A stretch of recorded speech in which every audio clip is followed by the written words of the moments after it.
पूरे सावन माह के दौरान 1 करोड़ से अधिक श्रद्धालुओं के वाराणसी आने का अनुमान है और सबसे ज्यादा जो दर्शनार्थी हैं वो काशी विश्वनाथ मंदिर पहुंचेंगे। ये एक प्रमुख जंक्शन है, प्रमुख केंद्र है। देखिए गदौलिया चौराहा, यहाँ से सीधा गंगा घाट की तरफ जाते हैं और सावन के प्रथम सोमवार के दिन ही आप देखिए कि तकरीबन 2 किलोमीटर से भी एक लंबी कतार जो है वो लगी हुई है। वाराणसी पुलिस कमिश्नरेट की क्या कुछ खास तैयारी है, हम बात करेंगे। हमारे साथ एडीसीपी सरवन जी है। क्या कहेंगे, एक बड़ी जिम्मेदारी है, बड़ी संख्या में श्रद्धालु आ रहे हैं, कैसे सब कुछ मैनेज किया जाए? ये आज सावन महीने का पहला सोमवार है। इसको दृष्टिगत रखते हुए श्रद्धालुओं को ये सुचारू रूप से दर्शन कराने के लिए लगभग 2000 पुलिसकर्मी को ड्यूटी लगाए गए, जिसमें से 10 कंपनी पीएससी, 6 कंपनी सीआरपीएफ और 1 कंपनी आरएएफ का ड्यूटी भी लगाए गए।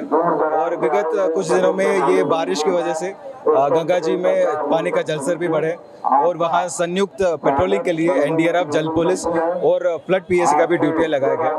और इस बार ये पूरा टेक्नोलॉजीज का मैक्सिमम यूसेज किया जा रहा है। पूरे कमिश्नरेट वाराणसी में 10 ड्रोन इस्तेमाल किया जा रहे हैं पूरा कांवड़ियों का रूट को लेकर। और ये काशी विश्वनाथ मंदिर के आसपास एरिया में ये क्राउड संचालन और ट्रैफिक संचालन को सुचारू रूप से इंश्योर करने के लिए ड्रोन यूज़ किया जा रहे हैं, जिसमें एक मिलिट्री स्टैंडर्ड का एक ड्रोन यूज़ किया जा रहा है जो 24 घंटे चला सकते हैं और साथ ही साथ नाइट विजन कैपेबिलिटी के साथ भी है।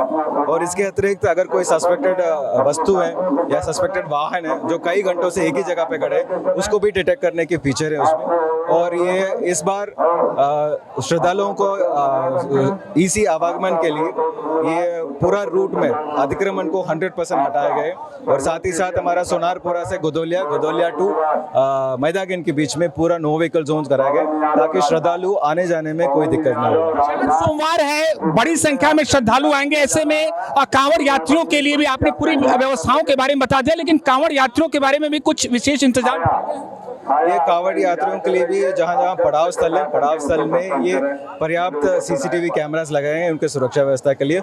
और हर पड़ाव स्थल में हमने पुलिस का ड्यूटी भी लगा के और इसके अतिरिक्त उस एरिया के आसपास इन्हें पार्किंग का भी व्यवस्था किया है। और इनके सुविधा के लिए विभिन्न जगहों पे लॉकर रूम्स बनाए गए और कोया सेंटर्स भी लगाए गए और विभिन्न जगहों पे लगभग 8 पॉइंट पे पीएस सिस्टम्स लगाए गए ताकि इनको प्रॉपर डायरेक्शंस दे सकें कि क्योंकि आज के दिन में गंगा जी में जल स्तर का लेवल बढ़ गए और इस वजह से हमारा जो घाट एरिया में जो एरिया था वो कम मिले। इस वजह से हमारा ज़्यादा से ज़्यादा लोग को हम ये रोड की तरफ से ही हम मूव करा रहे हैं। इस वजह से हमारा घाट एरिया में ज़्यादा प्रेशर भी है, उनको प्रॉपर तरीके से इनको डाइवर्ट करके सो दैट इनको कहीं कोई असुविधा ना हो, इसको इंश्योर करने के लिए पूरा फोर्स लगाया गया है। बहुत शुक्रिया बातचीत के लिए। तो ऐसे में वाराणसी पुलिस कमिश्नरेट जो श्रद्धालुओं की सुरक्षा है, इसके अलावा सुविधाएं हैं, उसका ध्यान रखते हुए, और ये देखिए गंगा मार्ग की तरफ की तस्वीर हम आपको दिखा रहे हैं कि ये पूरा जो क्षेत्र है वो श्रद्धालुओं से पटा हुआ है। कुछ लोग बाबा विश्वनाथ को जल अर्पित करने के लिए जल लेकर जा रहे हैं, इसके अलावा कुछ लोग गंगा जी की तरफ से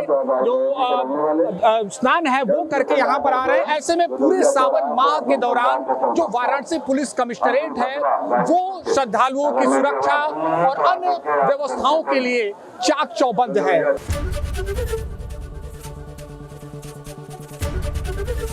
एबीपी गंगा, खबर आपकी, जुबान आपकी।